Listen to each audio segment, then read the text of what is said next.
할렐루야. 제가 개인적으로 굉장히 존경하는 목사님이 우리 이창교 목사님이신데 또 형님입니다.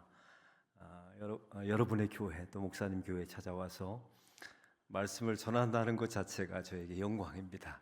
또 기쁨입니다. 또 제가 11년 동안 부산에서 담임 목사를 했거든요. 그래서 창원 상남교회가 얼마나 좋은 교회인지 또 얼마나 부흥하는 교회인지 익히 잘 알고 있습니다. 제가 서울에 올라간 지 5년 됐습니다. 와보고 싶은 교회 중에 하나가 또 상남교회였습니다. 여전히 좋은 교회가 맞군요. 오늘 한낮 찬양대 하던 중에 제일 잘하셨습니다. 오늘따라 잘한 겁니까? 원래 잘한 겁니까? 원래 잘하죠. 그 말 나올 줄 알았습니다. 한 사람이 훌륭한 사람이 되는 데는 혼자의 힘으로 되는 게 아닙니다. 자기 뒤에 좋은 아버지가 있을 때 만들어지는 것이라고 저는 생각합니다. 여러분은 싸이라고 하는 가수를 아십니까? 강남스타일을 불렀던 가수잖아요. 그게 고모님이 저희 교회 권사님이세요. 근데 얼마 전에 돌아가셨거든요. 근데 싸이를 제가 개인적으로 만날 일이 있었습니다. 싸이가 본래 이렇게 훌륭하고 좋은 가수가 본래 아니었어요. 옛날에는 사고 많이 쳤던 가수였거든요.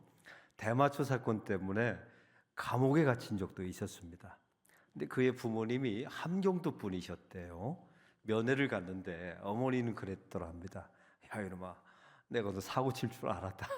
엄마들은 항상 그러는 것 같아요. 알긴 뭘 알아요. 사고 치니까 얘기하는 거죠. 근데 아버지는 찾아와서 한마디를 하지 않으면서 손을 쭉 내밀더라는 겁니다.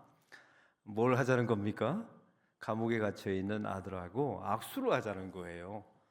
그러면서 아버지가 한마디를 하더라 합니다. 야 이놈아, 이참에 담배나 끊으라오.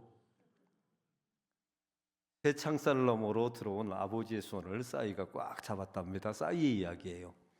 근데 아버지의 손바닥이 한겨울이었는데 흥건히 적셔 있더라는 겁니다. 그때 싸이가 알았답니다. 남자는 눈으로 우는 게 아니라 손바닥으로 우는 게 남자구나.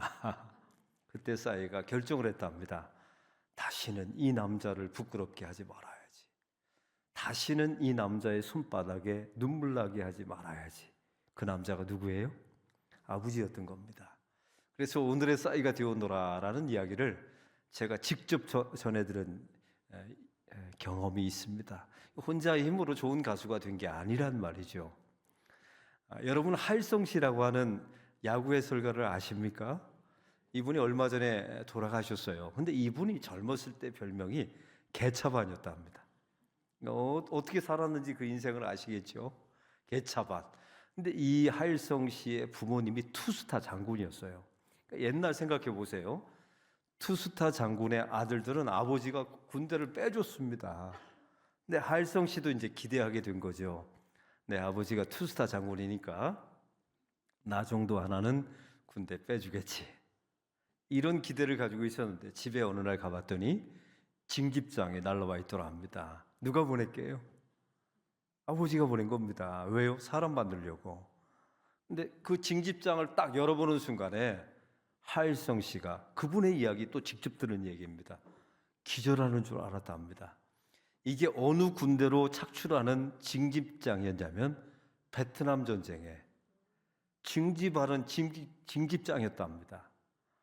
여러분 얼굴 보니까 놀라지도 않아요. 남의 집안일이라고. 여러분 자기 자식 사람 만들려고 베트남 그 전쟁터에 보낼 부모가 있으세요? 그러니까 하일성 씨가 일을 빡빡 갈았답니다. 이 인간은 내 아버지가 아니다.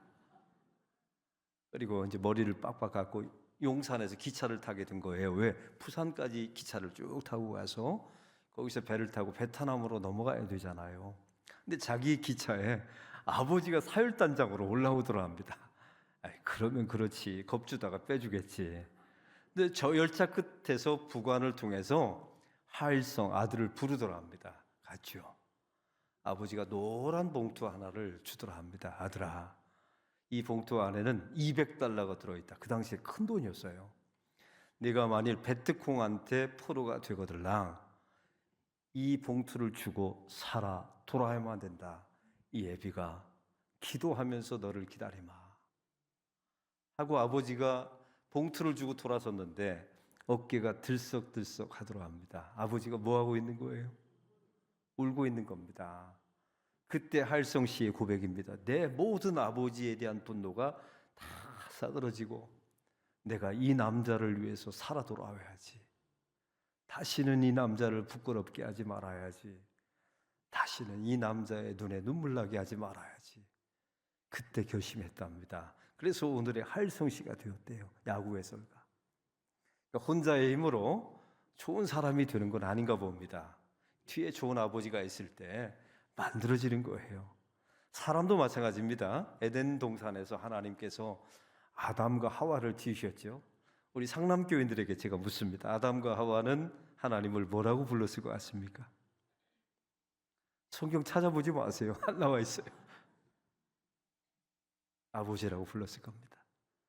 아니, 아빠라고 불렀을 거예요. 왜냐하면 하나님은 우리를 지으셨을 때 일꾼으로 지으신 게 아닙니다. 하나님은 우리를 노동자로 지은 게 아니에요. 우리를 먼저 사역자로 지은 게 아닙니다.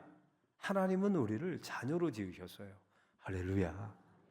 하나님이 우리를 자녀를 지으셨을 때 창조하신 목적이 무엇입니까? 사랑하기 위해서 지으신 겁니다. 그럼 저와 여러분의 존재 목적은 무엇입니까? 사랑받는 것이 인생의 목적이에요. 우리는 이 땅에서 자꾸만 죄 안 짓는 것이 인생의 목적이라고 생각하는데 안 그렇습니다. 만약 죄 안 짓는 게 인생의 목적이라면 하나님은 저와 여러분에게 자유의지라는 선물을 주지 않았을 거예요. 저와 여러분의 인생의 목적은 죄를 덜 짓는 것도 아닙니다. 만약 죄를 덜 짓는 게 인생의 목적이라면 하나님은 율법을 강화시켰을 거예요. 오늘 수요 예배에 빠진 사람 사형. 얼마든지 하나님은 할 수 있어요. 인생의 목적은 죄를 덜 짓는 게 아닙니다. 인생의 목적은 죄를 지었음에도 불구하고 십자가를 붙들고 살 수 있음을 믿는 것입니다. 할렐루야. 여러분, 아담과 하와는 하나님을 아빠라고 불렀을 거예요. 아바. 성경에 나와 있죠. 아람어로 아바라고 불렀을 거예요. 근데 인생이 선악을 알게 하는 나무에 열매를 따먹지 않습니까? 내 인생의 주인은 나다. 이제는 선과 악을 내가 결정할 것이다. 자기 숭배에 빠져버리고 맙니다. 결국 아담과 하와는 숨잖아요. 아버지의 낯을 피해서 숨지 않습니까? 아담아, 아담아, 내가 어디 있느냐 묻습니다. 여러분, 이 순간부터 아담과 하와는 하나님을 아버지로 부르는 법을 잃어버립니다. 왜요? 지은 죄와 죄책감 때문에 그래요. 구약의 역사를 한번 보십시오. 하나님을 아버지라고 부른 사람이 있어요, 없어요? 없어요. 이상하죠. 하나님이 인류를, 사람을 자녀로 지었는데 죄와 죄책감 때문에 하나님을 아버지라고 부르는 법을 잃어버렸다니까요. 오히려 구약을 보면 하나님을 아버지라고 부르면 죽여버렸습니다. 신성모독죄로. 우리 예수님이 십자가에서 죽으셨던 요한복음에 두 가지 이유가 나와 있죠. 첫째는 안식일을 범하였기 때문이요. 두 번째는 하나님을 누구라고 불렀기 때문이라고요? 아버지라고 불렀기 때문이랍니다. 구약의 역사 가운데 하나님 아빠, 하나님 아버지라는 단어가 싹 사라져 버렸어요. 이게 얼마나 기가 막힌 현상입니까? 자녀로 지었는데 자녀가 아빠라고 못 불러요. 죄와 죄책감 때문에. 근데 어느 날 팔레스타인에 한 청년이 등장했는데 인류의 역사 가운데 사라졌던 하나님 아버지 이 말을 갑자기 불러제낀 한 사람이 등장했어요. 그게 누구실까요? 예수님이셨어요. 그분은 죄와 죄책감이 없기 때문에. 여러분, 우리가 예수님을 나의 구주, 나의 하나님으로 영접하셨잖아요. 그 순간부터 우리는 그분의 공로에 의지해서 하나님을 누구라 부를 수 있는 능력이 생긴 겁니까? 아버지라고 부를 수 있는 능력이 주어지게 된 거예요. 우리가 하나님 아버지 부를 때마다 이걸 잊지 마셔야 합니다. 이 부를 때마다 예수님의 목숨값이 들어있다는 사실을 여러분 꼭 잊지 마시기를 주의 이름으로 축원합니다. 하나님이 우리와 가장 원하시는 사이는 부모와 자녀 사이였다는 거예요. 그래서 여러분, 우리가 한 가지 착각하는 게 있어요. 죄를 지으면 지을수록 하나님이 나를 미워하실 것이라는 생각을 버리세요. 하나님의 자녀는 죄를 지으면 지을수록 하나님이 더 사랑합니다. 왜 그런 줄 아세요? 더 사랑이 필요한 사람이잖아요. 제가 그걸 어떻게 아냐면 저희 교회 권사님이 계신데 자식이 여러 명이에요. 근데 그 집안에 진짜 말썽꾸러기가 하나 있어요. 제가 물어봤어요. 권사님, 그 자식들 가운데 권사님은 누굴 제일 사랑하세요? 그 말썽꾸러기를 제일 사랑한대요. 명절 되면 그 아이를 기다린대요. 왜 그러세요? 제가 물어봤어요. 근데 그 권사님의 대답이 기가 막힙니다. 그 놈이 제 사랑이 가장 필요한 놈이니까요. 그 놈이 내 사랑이 가장 필요한 놈이니까. 이게 부모 아닙니까? 하나님도 저와 여러분에게 그런 분이신 줄로 믿습니다. 할렐루야. 오늘 본문에 하나님과 자녀 이야기입니다. 오늘 탕자가 등장하죠. 둘째 아들, 저와 여러분을 상징하죠. 이 탕자의 아버지는 하나님을 상징합니다. 이 탕자가 아버지에게 찾아와서 아버지, 나의 재산의 유산을 달라라고 말합니다. 여러분, 이건 엄청난 일이에요. 살아있을 때 부모에게 유산을 달라고 하는 것은 이 고대 근동에서는 이런 말이랍니다. 아버지, 빨리 죽었으면 좋겠습니다. 이 말과 똑같다는 겁니다. 이런 자식은 무조건 끌어내어서 돌로 쳐 죽여도 범죄가 되지 않아요. 제가 여러분에게 한번 묻습니다. 여러분 살아계실 때 자녀가 찾아와서 아버지 유산 주세요 하면 줄래요, 안 줄래요? 여러분 얼굴 보니까 난 줄 게 없다. 근데 요즘 재미난 말이 있어요. 이렇게 유산 달라고 할 때, 자녀가 달라고 할 때 안 주면 부모가 맞아 죽는답니다. 또 다 주면 부모가 굶어 죽는데요. 또 이만큼 달라고 했는데 절반만 주잖아요. 더 달라고 목 졸라 죽는답니다. 기가 막힌 일이잖아요. 여러분에게 묻습니다. 줄래요, 안 줄래요? 오늘 성경에 나와 있는 하나님 아버지는 줍니다. 왜 주는 줄 아세요? 이거 안 줬다가는 훔쳐 도망가잖아요. 그럼 이 아들은 돌아올 길이 없어요. 그래서 아버지가 줍니다. 근데 주는데 방식이 놀라워요. 말이 없이 줍니다. 이게 하나님 아버지의 놀라운 은혜예요. 사실은 한마디 할 법 같지 않습니까? 야, 옆집 아들 좀 봐라. 저 아들은 저렇게 조용히 공부도 하고 부모 말 잘 듣는데 너는 왜 그러냐? 이런 말 한마디 할 법 하잖아요. 한번 계획서 한번 가지고 와봐라. 아니면 이렇게 말할 수도 있잖아요. 내가 보니 너 빌어먹을 게 확실하다. 얼마든지 말할 수 있잖아요. 하나님은 결과를 아니까요. 근데 하나님 아버지는 아무 말도 하지 않습니다. 여러분, 이런 곳에 은혜가 있는 겁니다. 교회를 보면 참 말이 많은 곳이 교회예요. 저희 교회도 마찬가지입니다.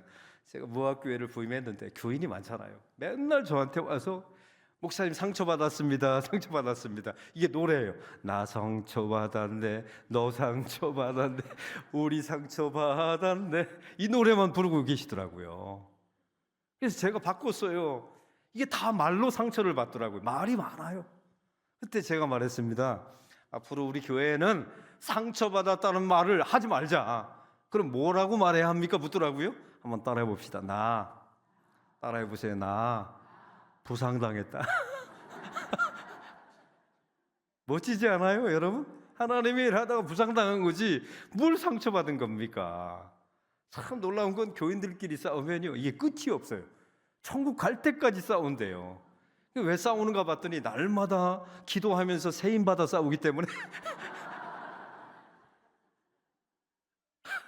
이 싸움이 끝나질 않아요. 다 말로 상처 주고 말로 상처받고. 또 참 재미난 게 있어요. 다 상처받았다고 말하는데 제가 손 들어보라고 그랬어요. 여러분 가운데 상처 준 사람 있으면 손 들어보세요 했더니 또 아무도 안 들어요. 참 기가 막힌 동네입니다. 네, 보십시오. 교회는 참 말이 많잖아요. 근데 진짜 사랑하면 말이 사라집니다. 우리 상남교회도 마찬가지잖아요. 여러분 교회를 정말 사랑하고 목사님들을 사랑하고 장로님들을 사랑하는 교인들은 특징이 있어요. 말이 없어요. 오히려 눈물이 많죠. 교회를 위해서 울고 목사님을 위해서 울고 나라와 민족을 위해서 우느라고 말을 할 틈이 없어요. 오늘 본문에 나와 있는 하나님 아버지도 그런 분이십니다. 여러분 저희 부모님은 시골에서 목회를 하셨어요. 아주 정말 가난한 목회를 하셨습니다. 제가 1m 65인데 제가 못 먹어서 못 자란 키가 이겁니다. 어떻게 하냐면 제 아들이 1m 85거든요. 제가 잘 먹어줬거든요. 그러니까 얼마나 가난했는지 알겠죠. 근데 제가 대학교 4학년 때 디스크에 걸렸습니다. 그래서 진학을 할 수가 없는 상황이었어요. 아버지한테 찾아가서 아버지 CT 좀 찍게 돈 좀 주세요 했더니 돈 없다 그러더라고요. 그때 제가 아버지한테 쏴붙였습니다. 애새끼를 나눴으면 책임을 져야죠. 여러분, 이 말이 험한 말이잖아요. 애새끼를 낳았으면 아버지로서 책임을 져야 되는 것 아닙니까? 저희 집에는 사실 돈이 없었거든요. 근데 그 순간에 저희 아버지가 제 앞에서 돌아섰어요. 그리고 아무 말도 하지 않았습니다. 근데 제가 그때 제 아버지 나이가 된 거예요, 지금. 저희 아버지는 돌아서서 무슨 생각을 했을까? 지금 생각해 보니까 떠올라요. 아버지는 분명히 이랬을 겁니다. 아들아, 미안하다. 이 가난한 목사 아들을 만나서 너에게 해줄 게 없어서 미안하다. 이제서야 제가 아버지 나이가 되니까 그 소리가 들려요. 저희 아버지 침묵이 저를 살린 겁니다. 만약에 그때 저희 아버지가 돌아서서 이 쌍놈의 자식아, 내가 어떻게 너를 키웠는데 네가 나한테 이럴 수 있느냐, 우리 통장 봐라, 이렇게 한마디 했더라면 저는 절대 목사가 되지 않았을 겁니다. 저희 아버지의 침묵이 저를 살려준 거예요. 저를 목사로 만들어낸 겁니다. 여러분, 교회라는 곳은 은혜가 충분하면 말수가 적게 돼요. 사람의 소리가 작게 되면 하나님의 소리가 들리게 됩니다. 여러분, 엘리야 선지자 아시죠? 이세벨을 따르는 바알과 아세라 선지자 850명과 전쟁하지 않습니까? 결국 850명을 다 죽여버리잖아요. 그리고 이세벨의 협박에 쫓겨서 로뎀나무 밑에 아래 가서 하나님 나를 죽여달라고 하지 않습니까? 근데 하나님이 재워놓고 일어나 먹으라 라고 말해요. 그래놓고 너희 앞에 내가 지나갈 것이다. 엘리야가 기다립니다. 불이 지나갈 때 하나님이 나타나시는가 보다 안 나타나요. 진이 일어나고 바람이 불 때 우리 하나님이 나타나시는가 보다 했더니 안 나타나지 않았어요. 하나님은 어떻게 나타났다고요?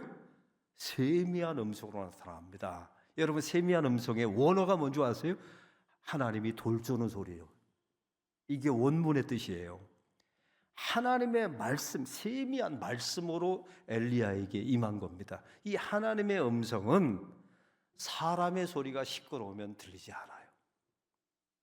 사람이 입을 다물고 하나님의 뜻을 구하고 기다리면 그제서야 세미한 돌 쪼는 소리, 하나님의 말씀의 율법의 소리가 들리게 되는 줄로 믿습니다.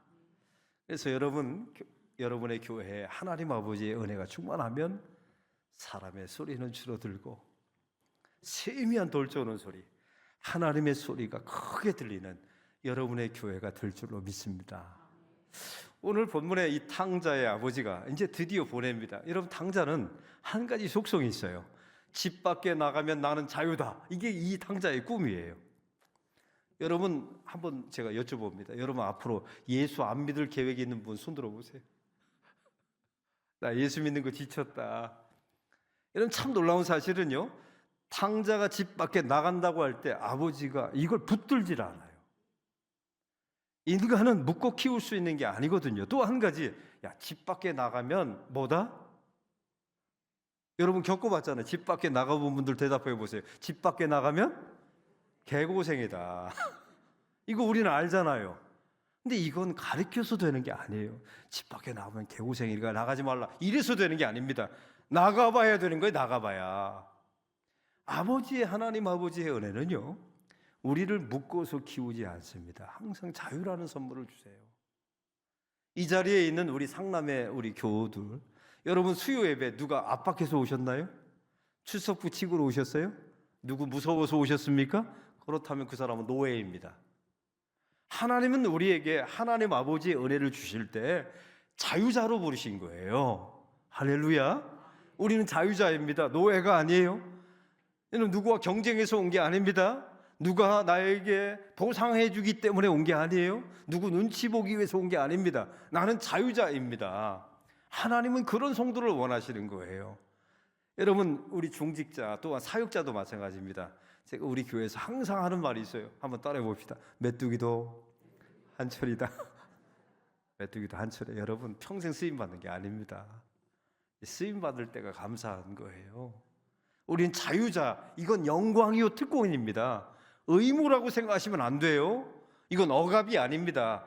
하나님은 그래서 떠나가는 걸 허락하세요. 한번 집 나가서 경험해봐라. 이걸 하나님이 다 허락해 주시는 겁니다. 여러분, 예배도 마찬가지입니다. 예배당에서 나와 앉아있다고 해서 예배가 되는 게 아니에요. 그런 사람은 자꾸만 의무라고 생각합니다. 예배는 뭔지 아십니까? 하나님이 부르신 자만 예배가 되는 겁니다. 할렐루야.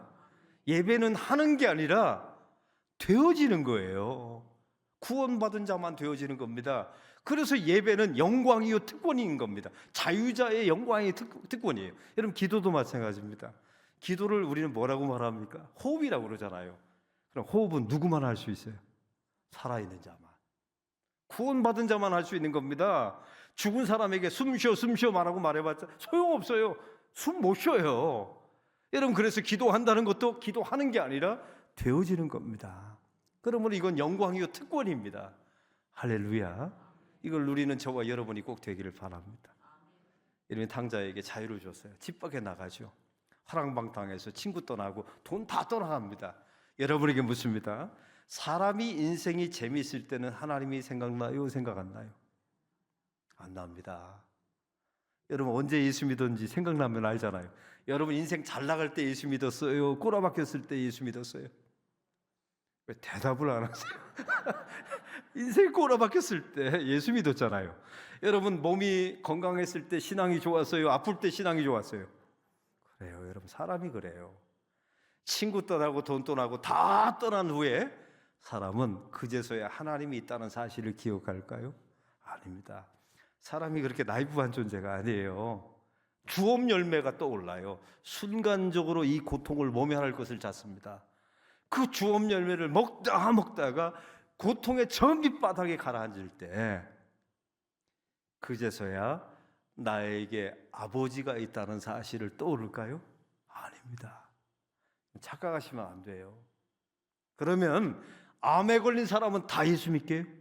사업 망한 사람은 다 예수 믿게요? 그런 일은 일어나지 않아요. 하나님이 택한 백성, 하나님의 자녀가 세상에 가서 자유를 누리다가 저 인생의 밑바닥에 꼬라박히잖아요. 나에게는 더 이상 소망이 없다. 나는 내 인생의 끝이다.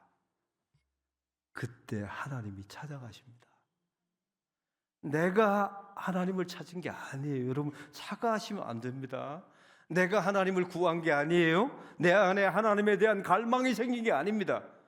바로 그 순간에 세상 소망 다 사라져갈 때 하나님이 여러분을 찾아가십니다. 그래서 여러분이 돌아오게 되는 거예요. 어떤 분은 그러더라고요. 내가 회개했기 때문에 용서받았다고요. 아니요. 여러분, 그러면 죄 지은 사람은 다 회개할 수 있습니까? 여러분, 회개하면 다 용서받을 수 있나요? 아니요. 회개도 그 안에 성령이 있는 사람만 회개가 가능한 겁니다. 할렐루야. 성령께서 회개케 하시는 거지, 내가 의지로 이거 잘못했습니다, 이거 잘못했습니다, 그건 반성이라고 말해요. 그걸 회개라고 말하지 않습니다. 내 안에 계신 성령께서 이건 죄다, 이건 죄다라는 것을 깨닫게 하시죠. 그리고 그 하나님이 찾아가실 때 그제서야 탕자는 고백합니다. 나에게 누가 있다? 아버지가 있다. 나에게 아버지가 있다는 사실이 떠오르게 되는 겁니다. 이걸 우리는 구원이라고 말하는 겁니다. 할렐루야. 얼마나 기가 막힌 은총입니까? 이 탕자가 집으로 돌아갑니다. 놀라운 사실은 아버지가 기다리고 있어요. 그리고 맞아주는데, 여러분 이 장면을 오늘 본문에 나와 있잖아요. 가락지를 끼웁니다. 송아지를 잡습니다. 옷을 입혀주어요. 그리고 한마디도 하지 않아요. 야, 돈은 어디다 썼냐? 뭐하다 왔느냐? 한마디도 묻지 않아요. 왜? 죄책감이 일어날까 봐. 이 성경을 통해서 우리는 깨닫는 게 있습니다. 하나님 아버지의 은혜는 돌아왔기 때문에 용서한 게 아닙니다. 용서해놓고 기다리신 거예요. 이게 하나님의 거대한 은혜입니다. 여러분, 그래서 오늘 본문의 제목은 돌아온 탕자가 아니에요. 만약 돌아온 탕자라고 제목을 붙인다면 잘못 붙인 겁니다. 탕자가 잘한 게 뭐가 있어요? 제자리에 왔을 뿐이잖아요. 아버지가 용서해놓고 기다렸기 때문에 이 문제가 풀린 겁니다. 저는 교회라는 곳이 참 묘합니다.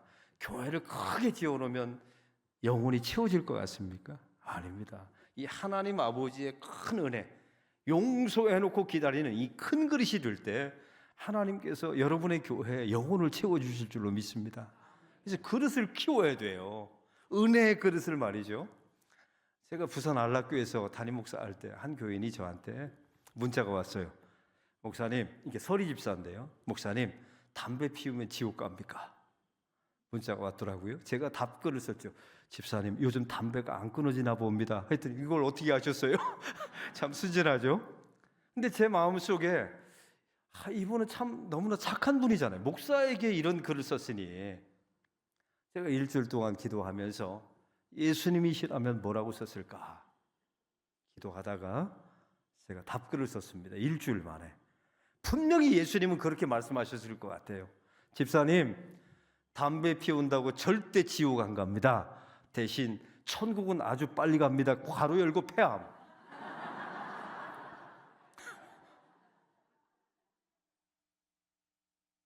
천국은 아주 빨리 가죠. 폐암으로. 다음 주에 찾아와서 제 앞에서 담배값을 찢었어요. 목사님, 제가 담배 끊을 수 있도록 기도해 주세요. 그러면 된 거 아니에요? 어떻게 서리 집사가 되어가지고 담배 하나 못 끊냐고. 여러분, 이러면 교회는, 그런 교회는 다 떠나가는 겁니다. 한번 따라해 봅시다. 담배 피워도 좋으니 교회 다니며 피워라. 얼굴이 밝아지는 우리 남성들이 계세요. 여러분, 만나교회에 있잖아요. 제가 김영삼 목사님을 개인적으로 만났는데 그 교회 안에 흡연실이 있어요. 갑자기 부러우신가 봐요. 교회 안에 흡연실이 있어요. 제가 따졌죠. 그때 2단 시비까지 걸리고 난리였습니다. 그때 제가 김명삼 목사님한테 목사님 왜 교회 안에다가 흡연실을 뒀습니까? 했더니 기가 막힌 말을 했어요. 목사님, 유 목사님, 여기서 담배 피우라고 만든 게 아니라 여기 와서 담배 끊으라고 만든 공간입니다. 그릇 크기가 달라요. 여러분, 아내를 태우다 온 거예요. 예수 믿지 않는 남편이. 그럼 대기실이 필요하잖아요. 요즘 만화님들이 무서워가지고 기다려 하면 무조건 기다려야 돼. 요즘 강아지 취급을 받잖아요. 기다려 하면 기다리는데 이게 흡연실에 들어가서 기다리고 담배 뻐끔뻐끔 피면서. 근데 거기에 또 영상이 나와요. 설교 영상이. 그거 보다가 또 은혜를 받아요. 그리고 담배를 끊는 겁니다. 그러라고 흡연실 만든 거지 담배 피라고 만든 게 아니에요. 그릇의 크기가 완전히 다르잖아요. 여러분, 그런 교회에 영혼을 채워주는 겁니다. 용서해놓고 기다리는 거예요. 한 교인이 저한테 그러더라고요. 목사님, 어떻게 장로님이 저럴 수 있습니까? 막 따지더라고요. 제가 봤더니 그 장로님의 행태가 좀 안 좋아요. 누군가는 상상하지 마세요. 제가 뭐라고 말할게요? 아이, 집사님, 장로님, 예수 믿어서 좋아진 게 저 모양입니다.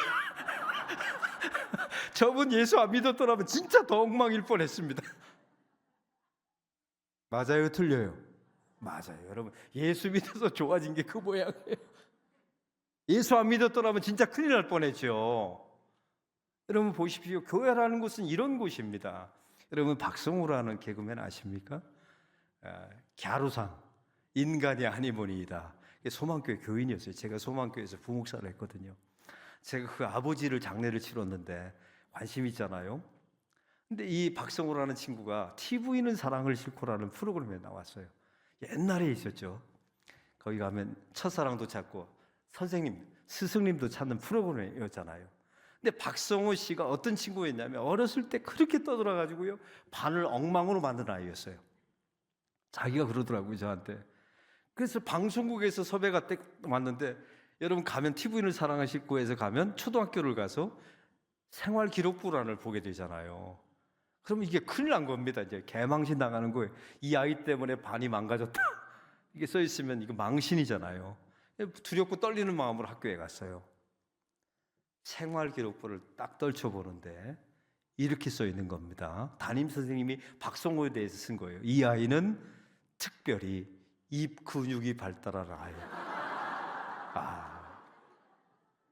근데 이 성호가요, 이걸 붙들고 울었어요. 왜냐하면 자기는 죄책감을 가지고 왔는데 이 선생님은 자기 미래를 맞춘 거잖아요.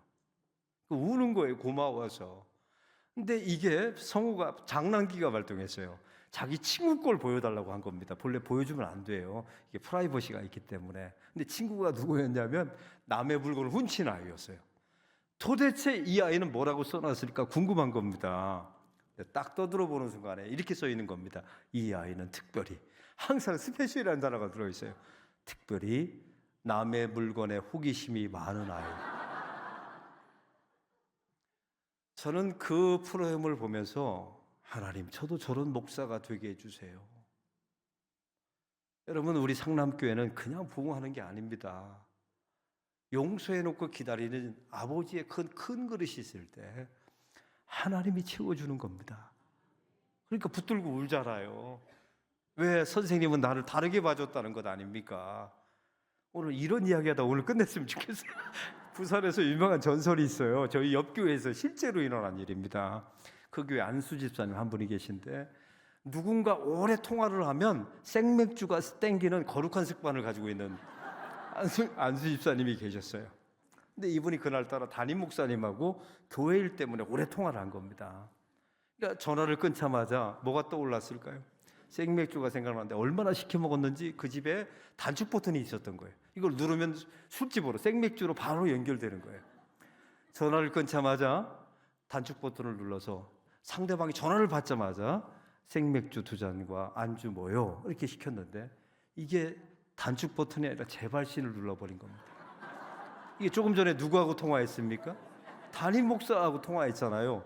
근데 담임 목사님이 받자마자 그냥 생맥주 2잔과 시키는데, 보니까 조금 전에 나하고 통화했던 안수 집사잖아요. 목사님이 그랬답니다. 집사님, 저 담임 목사입니다. 그랬더니 그 집사가 그러더래요. 목사님이 왜 생맥주 집에 계세요? 아주 목사를 완전히 이상한 사람으로 만들죠. 근데 여러분, 이 정도 되면 난리 난 거 아닙니까? 근데 목사님이 그랬답니다. 이게 유명한 전설이에요. 지금 배달 가려고 준비하고 있습니다. 여러분, 그 다음 주에 한수 집사님 와서 싹싹 빌었답니다. 제가 다시는 그러지 않겠습니다. 그리고 웃고 넘어갔대요. 그 한수 집사님 지금 장로님 되어 계세요. 그러면 됐잖아요. 여러분, 한번 따라해 봅시다. 술 먹어도 좋으니 교회 다니며 먹어라. 또 따라해 보세요. 죄 지어도 좋으니 교회 다니며 지어라. 그래야 교회가 되는 겁니다. 그게 하나님의 교회였던 거예요. 여러분, 교회는 죄인들이 모인 곳이잖아요. 할렐루야. 여러분의 교회가 그런 교회가 꼭 되기를 바랍니다. 오늘 탕자가 집에 돌아왔습니다. 아버지가 환대해 주죠. 여러분에게 이제 묻습니다. 이 탕자에게 진짜 복음은 뭐였던 겁니까? 아버지가 끼워준 가락지입니까? 아버지가 입혀준 옷입니까? 아버지가 잡아준 송아지입니까? 아니요. 이 탕자에게 진짜 복음은 아버지였던 겁니다. 여러분, 우리 성도들은 이걸 잊지 마셔야 돼요. 아버지가 주는 것이 우리에게 은혜가 아닙니다. 아버지가 우리에게 은혜이며 복입니다. 여러분, 우리는 복음인 것과 아닌 것을 분명히 구분하면서 살아야 돼요. 예를 들어보겠습니다. 타 종교가 말하는 것은 무조건 복음이 아닙니다. 예를 들면 사랑해야 합니다. 타 종교도 합니다. 이거 복음 아니에요. 뭐라고 말해야 복음이 될까요? 예수님이 당신을 사랑합니다라고 말해야 복이 되는 겁니다. 나누어야 합니다. 이것도 복음이 아니에요. 그건 유교인도 얘기합니다. 주님께서 우리에게 은혜를 주셨으므로 우리는 은혜의 유통자가 되어야 합니다. 이래야 복음이 되는 거예요. 또한 두 번째, 시대와 사람에 따라서 바뀌는 것은 복음이 아닙니다. 복음은 영원한 거예요. 저희 교회 한 세대기 있어서요. 이건 실제 일어났던 일입니다. 이화여대를 나오고 너무나 예뻐요. 공부도 잘했고 신앙도 좋아요. 그런데 이 여자 집사님이 가난한 남편을 선택했어요. 그래서 가난한 아내가 되었단 말이죠. 그래서 이화여대를 졸업하고 10년 만에 동창 모임에 간 겁니다. 근데 누구를 만났냐면 자기 친한 친구인데, 이 친구는 공부를 못했어요. 그리고 얼굴이 기도가 필요한 얼굴이었어요. 통성 기도가 필요한 얼굴 있잖아요. 근데 이 친구가 예수도 안 믿어요. 근데 부자 남편을 만났어요. 딱 만났는데 벤츠를 타고 오고 손가락에 몬드 반지를 끼고 나타났답니다. 근데 우리 집사님의 이야기예요. 그 친구한테 예수 믿으라는 말이 안 나오더라 합니다. 여러분, 이게 좀 이상하지 않아요? 부자는 예수가 필요 없습니까? 벤츠 타고 다니는 사람은 죄 안 짓습니까? 여기에 문제가 있었던 거예요. 보세요. 시대와 사람에 따라 바뀌는 것은 복음이 아니에요. 부자에게도 예수님이 필요하고 가난한 자에게도 예수가 필요한 것입니다. 이런 것이 복음이에요. 또한 복음은 죽을 때 말할 수 있는 것만 복음입니다. 여러분, 제가 우리 교회 수많은 성도들이 계시는데 우리 중직자가 임종할 때 가끔 가보는 경우가 있어요. 숨을 막 권사님들이 몰아십니다. 그때 가서 권사님에게 딱 한 가지만 물어봐요. 권사님, 대학은 어디까지 나왔습니까?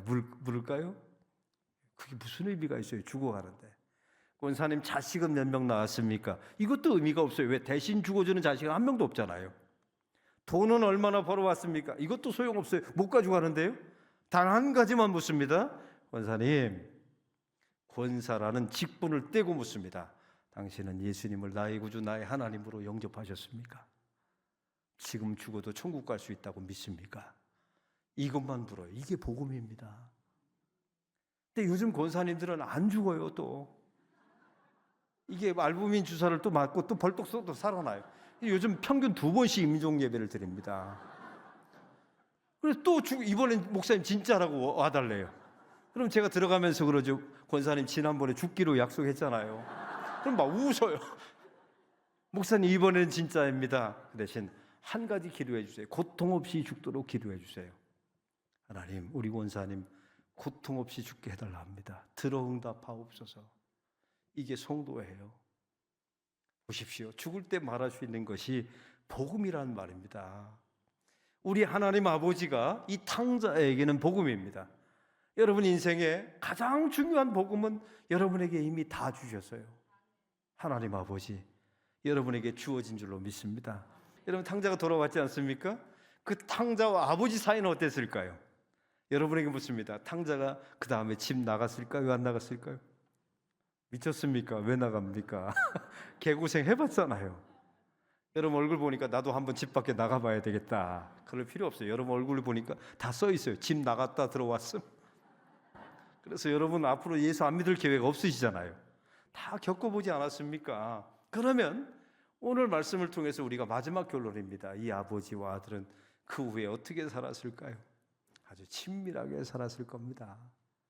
아버지가 좋고 또 아들은 아버지만 곁에 있어도 좋고, 하나님과 우리 사이는 그런 관계를 원하시는 겁니다. 오늘 본문을 통해서 은혜가 극대화되려면 반드시 5가지 과정을 반드시 거쳐야 돼요. 첫째, 우리가 탕자였음을 항상 잊지 마시기 바랍니다. 집밥을 꿈꾸고 또 하나님 품을 떠나서 살아가는 것을 꿈꾸었던 우리가 탕자였다는 사실, 전적으로 타락한 존재임을 날마다 잊지 마셔야 돼요. 이게 기독교의 기본입니다. 은혜의 기본이에요. 누가 은혜가 충만합니까? 내가 죄인임을 날마다 고백하는 사람, 그 사람이 은혜가 충만해요. 제가 증명해 볼까요? 저와 여러분이 얼마나 큰 죄인인지.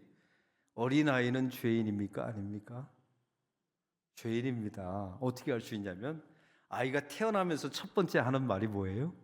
엄마, 아빠. 이것 때문에 감동받지 마세요. 애들도 다 먹고 살기 위해서 하는 얘기입니다. 그 다음에 배우는 말이 중요해요. 이렇게 배웁니다. 싫어, 안 돼, 내 거야, 앙. 우리 이창규 목사님 이제 손주 보시는데 그거 들을 겁니다. 싫어, 안 돼, 내 거야, 앙. 여러분, 이거 부모가 가르쳐준 거 아닙니다. 이 아이가 본능적으로 말해요. 이게 죄인입니다. 만약 아이가 태어나면서 이랬다고 합시다. 오늘 아름다운 밤이에요. 저 사랑할래요. 이런 애가 있다면 얘는 무슨 과 치료받아야 돼요? 정신과 치료받아야 돼요. 인간이 아니므이다. 인간이 이런 존재예요. 전적으로 타락했어요. 또 증명해 볼까요? 여러분, 이 자리에 나오려고 결심하고 결심해서 나왔어요? 저절로 나왔어요? 좀 솔직해집시다. 우리가 결심하고 오늘 수요 부흥회에 나왔어요? 그냥 저절로 알아서 왔어요? 결심하고 왔잖아요. 여러분, 이상하잖아요? 내 영혼에 유익하고 좋은 것은 결심하고 결심해야 돼요. 근데 죄 짓는 일은 결심할 필요가 없어요. 저절로 지어집니다. 여러분 가운데 나 요즘 죄가 안 지어져서 고민입니다. 이런 사람이 있으면 빨리 치료받으세요. 또 여러분, 우리가 죄인이라는 전적으로 타락한 증거가 있어요. 우리가 죄 짓는 일은요, 한 번만 해도 중독이 됩니다. 여러분, 성, 마약, 또 우리가 알고 있는 도박들 한 번만 해도 중독이 돼요. 근데 의로운 일은 아무리 해도 중독이 안 돼요. 여러분 가운데 11조 중독 걸렸다, 나 금요철야 중독 걸렸다, 별로 없어요. 이상하잖아요. 제가 여러분에게 한 가지 예언해 볼까요? 여러분은 죽을 때까지 죄 지을 겁니다. 왜 대답을 아무도 안 하세요? 여러분, 죽을 때까지 죄 지을 거예요. 대신 우리는 이게 죄라는 사실을 알죠? 그리고 죄를 덜 지을 뿐이에요. 보십시오, 우리는 전적으로 타락한 존재입니다. 이런 존재에게 두 번째, 시시각각 다가오는 하나님의 심판과 진노가 있다는 사실을 여러분 꼭 잊지 마세요. 이 지구상에 일어나는 모든 일들은 죄의 결과입니다. 하나님의 진노와 심판이 이미 시작되고 있는 거예요. 또한 세 번째, 우리는 나의 구원에 내가 기여한 바가 전혀 없어요. 이거 날마다 고백하십시오. 그래야 은혜가 커지는 겁니다. 그런 사람은 십자가를 꽉 잡습니다. 그리고 이런 사람은 마지막에 모든 영광을 하나님께 올려드립니다. 이게 은혜가 극대화되는 거예요. 저희 집안 이야기를 하겠습니다. 제가 25년 전에 파타야를 놀러 갔는데 아내와 갔는데 아내가 사라져 버렸어요. 봤더니 수영장에서 거품이 뽀록뽀록 올라오더라고요. 제 아내가 빠져버린 겁니다. 수영 못하는 여자가. 제가 점프해가지고 생애 처음으로 제 아내의 머리채를 잡았어요. 그래서 살려냈습니다. 남의 집안일이라고 감동이 없어요. 여러분, 이런 집안 있으면 나와보세요. 아내의 목숨을 살려줬어요. 얼마 후에, 몇 년 후에 첫째 아들과 함께 홍천에 놀러 갔죠. 근데 또 첫째 아들이 사라져 버렸어요. 저희 집안에는 왜 이런 일이 자주 일어나는지. 홍천강에 포크레인으로 깊게 파놨는데요, 거기 제 아들이 빠진 겁니다. 또 거품이 막 올라오더라고요. 그래서 점프해가지고 제가 또 제 아들을 살려냈어요. 이런 집안 있으면 나와보세요. 근데 문제가 생겼어요. 저희 집안에 이 두 인간이 은혜를 몰라. 은혜를 몰라요.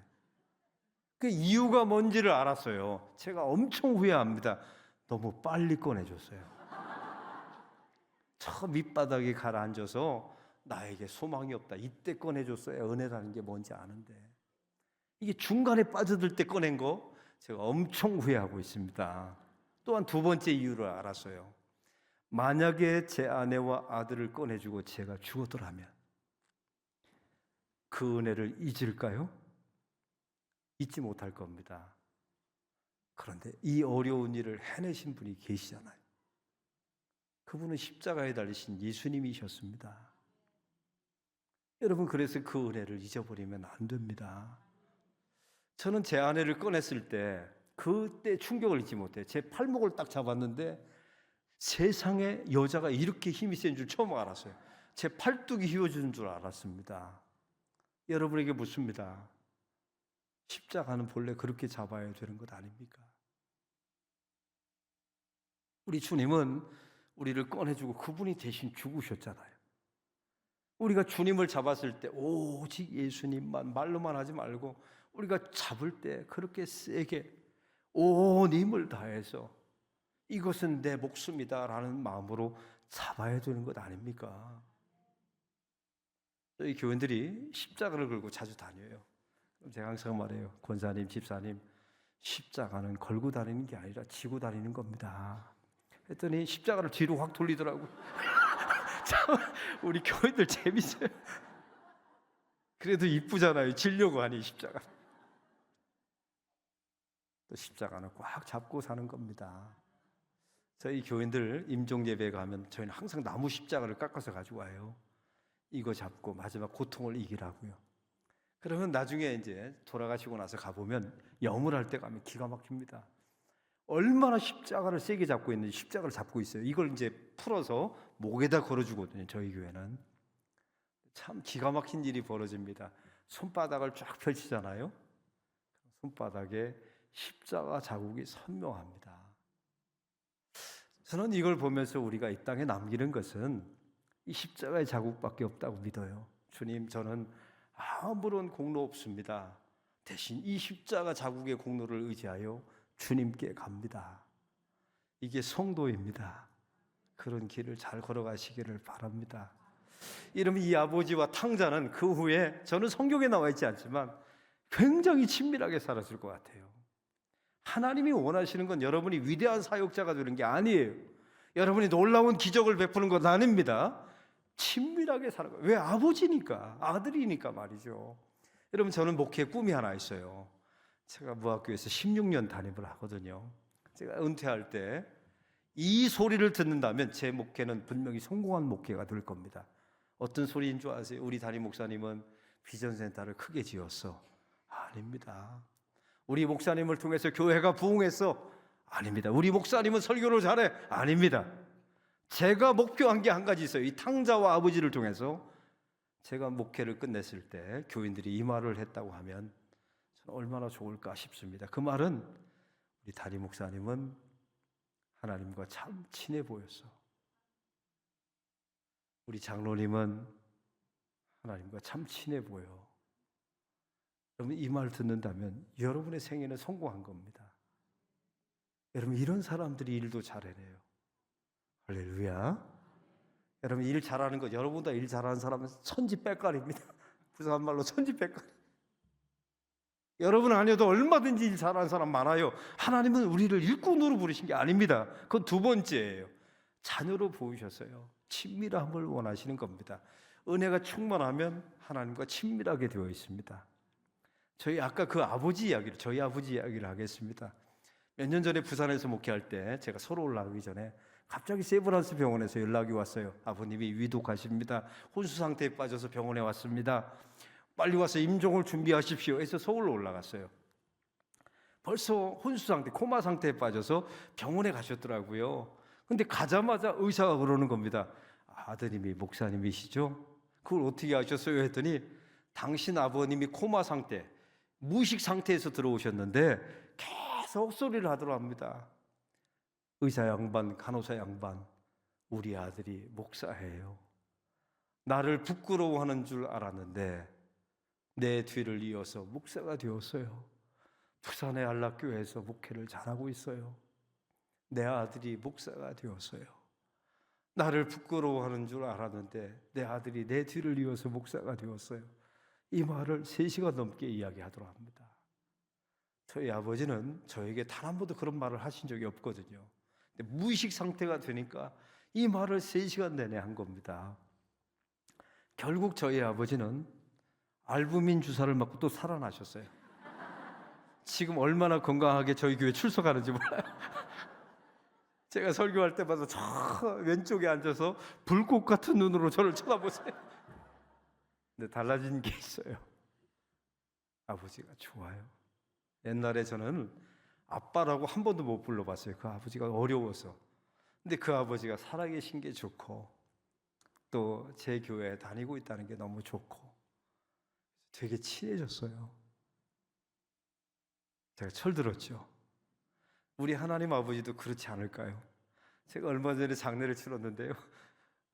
아버지가 거의 100세가 99세인가 돌아가셨어요. 그럼 아들이 보니까 75세인가 그러더라고요. 할아버지가 할아버지 장례를 치른 거예요. 근데 입관을 하는데 아들이 그러는 거예요. 아빠, 아빠. 이 징그럽대요. 75세 된 아들이 아빠, 아빠 그러니까.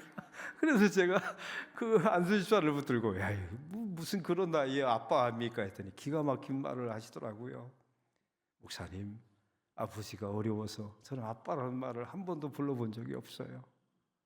아빠가 어려워서, 아버지가 어려워서 아빠라는 말을 제 생에 한 번도 불러보지 못했어요.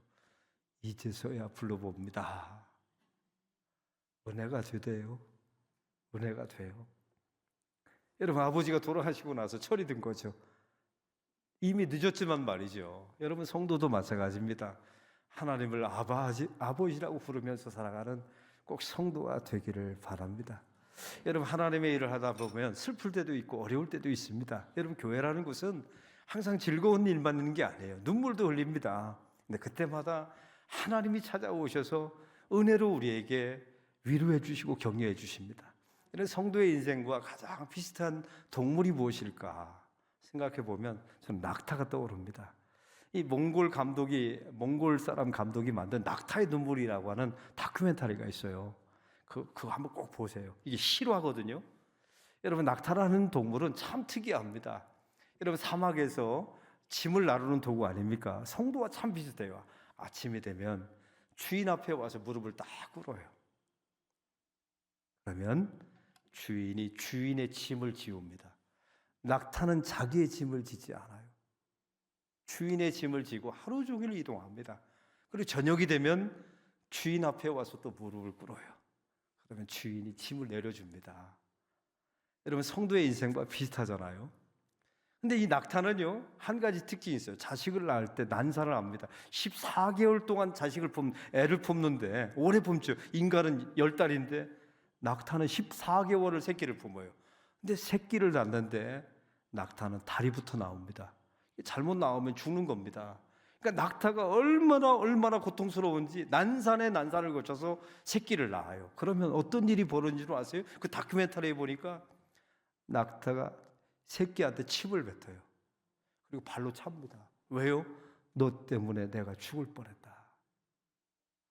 이러면서 새끼를 차버립니다. 그럼 새끼는 굶어 죽는 거예요. 왜? 젖을 먹이지 못하잖아요. 이때 주인이 무슨 일을 하는 줄 아십니까? 마두금이라고 하는 악기를 가지고 와요. 2줄로 된 현악기인데 구슬픈 악기입니다. 이걸 연주하면서 그 집 며느리가 사랑에 관련된 구슬픈 노래를 쫙 불러요.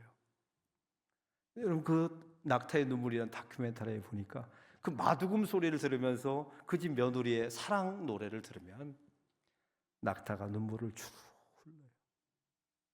그리고 나서 새끼를 거둡니다. 여러분, 우리도 마찬가지예요. 우리 이창교 목사님, 또 여러분, 우리가 세교를 전도해서 하나님의 백성으로 낳는 것은 난산입니다. 어떤 때는 침을 뱉고 싶고 어떤 때는 다리로 차버리고 싶을 때가 있어요. 그때 하나님이 찾아오셔서 여러분의 인생 속에 마두금을 울려주십니다. 설교를 하는 마두금, 찬양이라고 하는 마두금, 기도라고 하는 마두금을 하나님이 여러분의 인생에 울려주세요. 그럼 우리가 눈물을 쫙 흘리면서 다시 그 영혼을 거두는 놀라운 하나님의 역사가 일어나게 될 줄로 믿습니다. 여러분, 낙타는 혼자 울지 않는다는 말이 있죠. 그 말의 원뜻이 뭔지 아세요? 우리 교회 오신 강사분이 그러더라고요. 낙타는 혼자 울지 않는다는 말은 따로 운다는 말이 아니랍니다. 낙타는 항상 운답니다. 성도가 그런 것 같아요. 세상에서 가난 때문에 울고 질병 때문에 울고 교회 와서는 영혼을 사랑하는 마음 때문에 울고, 목사도 마찬가지예요. 목회가 그냥 되는 게 아닙니다. 눈물로 되는 거예요. 그렇게 울면 주님이 찾아오셔서 우리에게 마두금을 울려주세요. 우리를 위로해 주시고 하나님의 은혜로 우리를 격려해 주십니다. 우리는 다시 일어나서 하나님의 사역을 감당하는 주의 종들이 될 줄로 믿습니다. 여러분의 인생의 목적을 위대한 일을 하겠다는 생각을 버리세요. 내 인생에 금자탑을 쌓겠다는 생각을 버리세요. 하나님과 친밀하게 그분을 사랑하며 그분의 사랑을 누리며 살 때 여러분을 통해서 하나님이 놀라운 일을 이루실 줄로 믿습니다. 이 자리에 고통 속에 있는 성도들이 계시다면 힘내십시오. 오늘 이 자리가 하나님이 저를 마두금으로 쓰신 날이라고 믿습니다. 2줄의 현악기 통해서 힘내라고 다시 영혼을 거두라고 주님께서 여러분을 위로하시려고 저를 보내신 줄로 믿습니다.